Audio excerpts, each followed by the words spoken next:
Welcome to Copeland. I'm Dan. This is it, the finale. I've got all the pieces in place in order to get water out of the ground into my RV. So let's go over these parts. First, you've got the well itself. Inside the well is a submersible pump. The well is 180 feet deep with a 47-foot static water level, and I'm getting 7 to 8 gallons a minute. So pretty happy with that. And then you've got your pressure tank here. So this requires a 6,500 watt generator or power source, at least 20 amps in order to power up.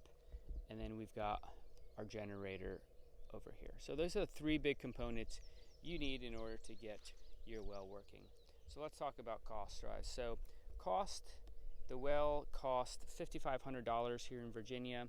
That included the 3/4 horsepower submersible pump and this 20-gallon pressure tank. Not included was the perk test and the construction permit, which was $500 each approximately. So once this hole gets in the ground and it's grouted, which means it's got some cement going down there so water doesn't seep down to the hole, the tricky part for me was this wiring. So looking at this wiring, for the yellow wires, which are coming out of the submersible pump, we've got a green that's plugged in right here, and then we've got two hots, a red one here, and then we've got a black one on this side.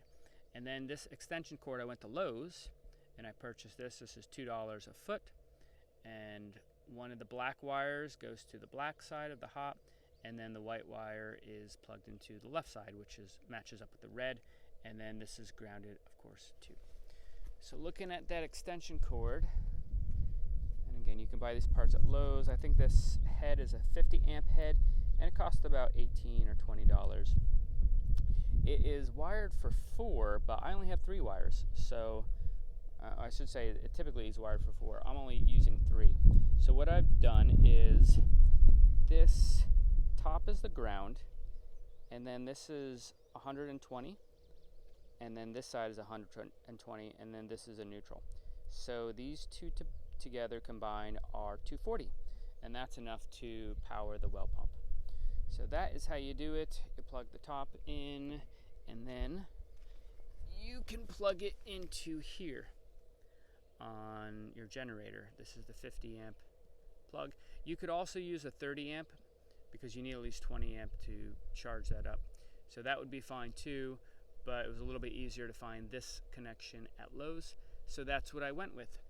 So I just start the generator up, and that will automatically turn the pump on till we get to about 40 psi, and then I'll hook a hose right here, or you could hook a hose right here.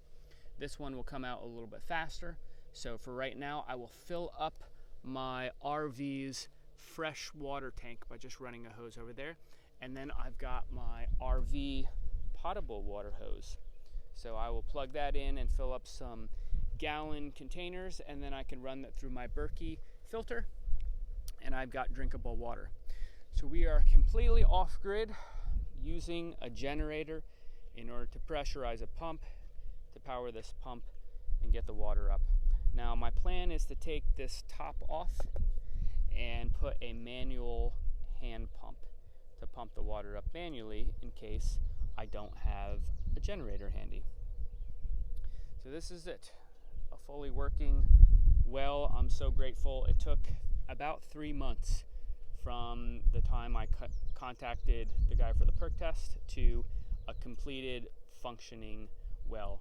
I shocked it yesterday. I ran the well for about half an hour, just getting a lot of the dirt and sediment and some of the chlorine out of the well.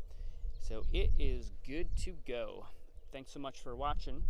Posting new videos on homesteading and off-grid living over at 2ac3.com/Copeland. Check us out.